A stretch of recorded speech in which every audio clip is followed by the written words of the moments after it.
Sabi, mahalin mo yung lalaking malabo ang mata. Kasi hindi yan titingin sa iba. Ako, dadalhin ko siya sa iyo. EO Executive Optical, expert eye care, state-of-the-art facilities, affordable eyewear. He needs to see na wala nang mas hihigit pa sa akin. EO, love your eyes.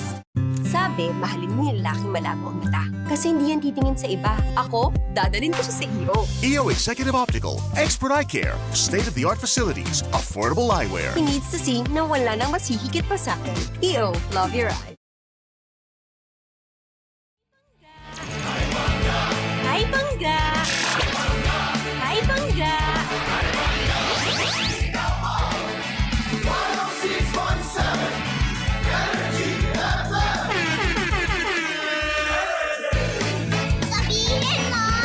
Energy FM. Cheers, Miss Gabaglita! With Tita Cora and Kapitana Sisa. We are number 106.7 Energy FM. Bangga, wag mong sabihin radyo. Sabihin mo, Energy! Talaga nga naman to the highest level ang aming kasiyahan at kagalakan dahil bukod sa Friday na, actually last Friday of the month ng November pala, na nakakaloka. Kaya nga naman, hindi ba? Well, sa darating na Lunes, it's December already, hindi ba? Dapat ang gagawin nating lahat ay, alam mo yon, mag-isip kung ano nga ba ang dapat mga bilhin, kung ano dapat ibigay, 'di ba? Hindi dahil lang sa nakakuha tayo ng kung anong mga blessings ay hindi kailangan bumili ako ng ganito, bumili ng ganyan. Isipin niyo muna kung ano mga kulang sa loob ng bahay. Tandaan niyo, 'di ba?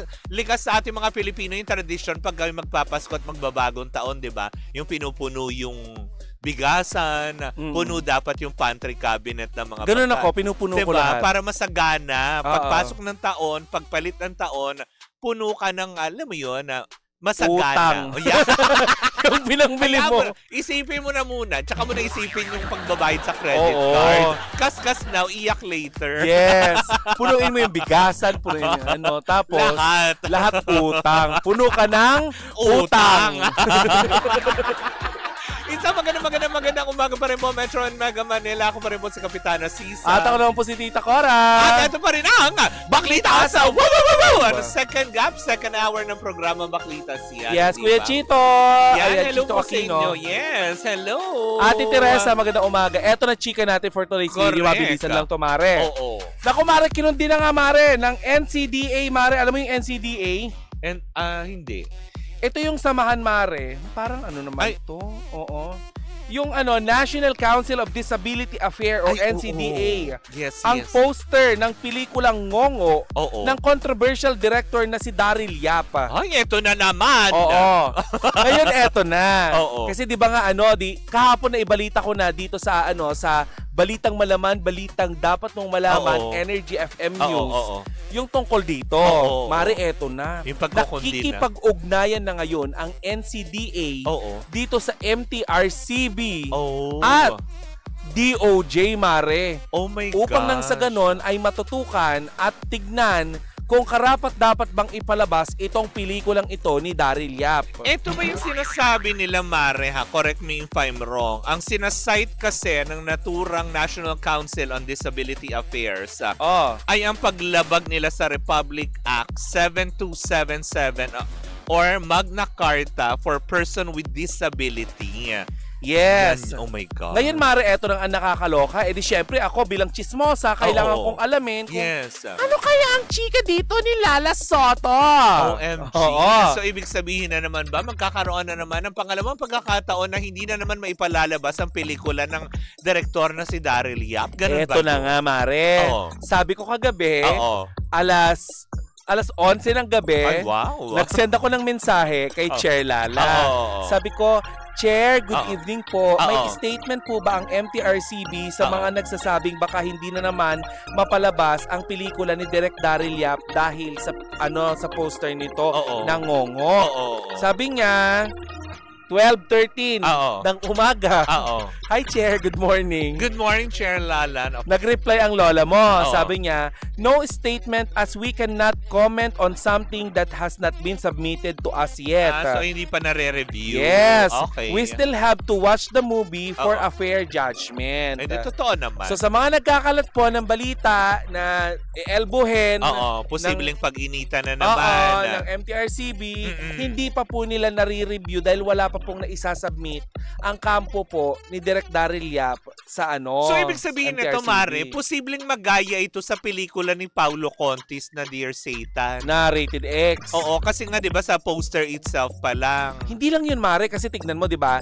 Naalala mo yung tungkol kay Direk Daryl yung last Oo, movie niya, yung correct, yung the- Pepsi Paloma. Oo, Pepsi Paloma. Oo. Hindi ba hindi yun naipalabas at hindi yun ni-review Oo. dahil may kaso? Oo, up to now, 'di ba? Isa yun sa mga sinusunod ng MTRCB, hindi ka pwedeng Oo. i-review or hindi pwedeng i-review ang movie mo kung may kaso. Oo. Mare, parang hindi ko lang sure kung magsasampa ng kaso itong NCDA. Oo nga, Sa kasi pelikulang panawagan nila kasi nga kumbaga parang Discrimination daw. oo, kasi making fun. Alam naman natin na talagang hindi madali ang may mga anong tawag doon? Cleft palate. Cleft palate, 'di ba? Yung mga may bingot na tinatawag. Hindi kadalasan Oo. kasi Mare is nagiging tumpukan talaga sila ng kutyaan, katatawanan, 'di ba? Nagrereklamo nga si Barbingot Fortesa kasi bakit Oo. daw hindi siya kasama doon. Ay, talaga ba? Oo, yung sikat na sumasali sa mga Oo. gay pageant. Tapos Etong 'di ba? Kaya kaya pala recently, 'di ba? Itong yung Jack, oo, 'di ba? Na inaaway si Aura. Oo. 'Di ba? Kaya pala kasi may paparating na project na Kagaya nga ganito. ng sinabi natin, hindi din naman kinagat ng taong Oo bayan. nga, 'di ba? Yung mga chika niya. So parang syempre, bukod Paano sa ka- hindi maintindihan, charot, hindi ML lang. Ay, hindi. Tapos, Nag-usap tayo Hindi. Itatawid natin to nang hindi tayo natatawa. Hindi naiintindihan kung ano yung pinaglalaban niya. Yun ang gusto kong sabihin. Di ba? Bakit? Bakit? Ay. Nautan lang. Hindi. Baka madamay tayo sa NCDA. Hindi po Hindi. Kaisa nyo po kami sa pakikipaglaban Hindi, sa totoo karapatan naman po din. ng mga... Kasi me, myself, and I, Oo. may PWD po kami ni Sisa. Yes, diba? May mga disability po kami na hindi nyo man po Correct. nakikita. Pero kasi 'di ba, yung mga ganun aspeto na yung katulad niya yung paggamit na naman ng title itself na sana man Controversial director hindi nga kasi. Hindi. Kumaga parang controversial director. Pero yung para sabihin mo kasi gawin mong title, yung ngongo itself. Kasi 'di ba ang ngongo, kagaya ng Mare, Oo. sa Pangasinan ang tawag sa mga tao doon ay Pangasinense, hindi Panggalatok. Oh. Sa ngongo, parang yung ngongo kasi is detrimental ba masyado? Alam mo kaagad na ang pinatutungkulan nito, ang pinatutungkulan nito is yung talagang may mga bingot.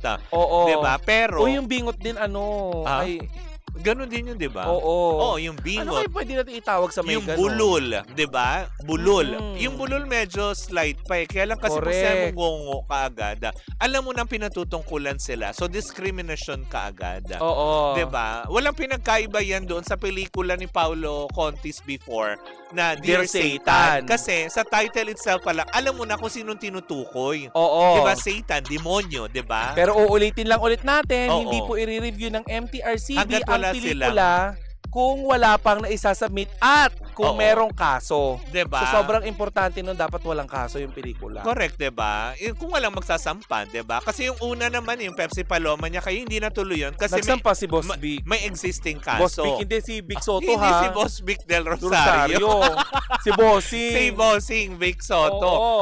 Diba? Pwede naman din naman matuloy ito kung hindi rin naman itutuloy ng NCDA yung kanilang, alam mo yun, panukala na sila ay magsasampa ng kaukulang reklamo dahil nga dito sa diskriminasyon, lalo pat dito sa mga kapatid natin na may kapansanan, lalo pat sa muka, 'di ba? Sa bibig. bibig. Oo, sa muka kasi parte ng muka ang bibig. Yes. 'Di ba? Kasi hindi nga naman maganda. Pero para ipagdiinan mo kasi yung poster itself, the title, and yung mga tao talaga, iniharap nyo pa yung literal doon na mga ngongo. So paano, 'di ba? Yung hindi naman ngongo, ginawa nyong exage naman. 'Di ba lalo kay Gerald na Kaya nga, grabe naman yung pagkakabiyak. Parang Parang tinaga ka naman doon, B. baka sa sobrang kadaldalan mo kasi, kaya yun na nangyari. 'Di ba? Pero sometimes, hindi po kami nagtatatawa dahil dito. Ano, Yes, dahil may Hindi. message na OT po. Sige po.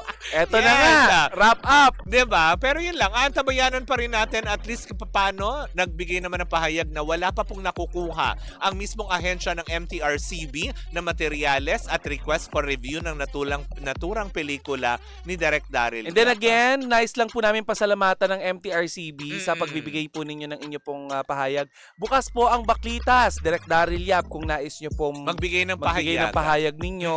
Totoo Opo, naman. bukas po ang aming programa para po sa inyong tugon. Yes. Pasalamatan lang din natin ang mga tumanggap sa MTRCB Yes. dyan sa Dagupan nung Oo. nakaraan dahil sa seminar na isinagawa dyan. Correct. Para sa responsabling panonood. Hindi ba? Well, in the meantime, mga pangga, susunod na po si Baby Toby.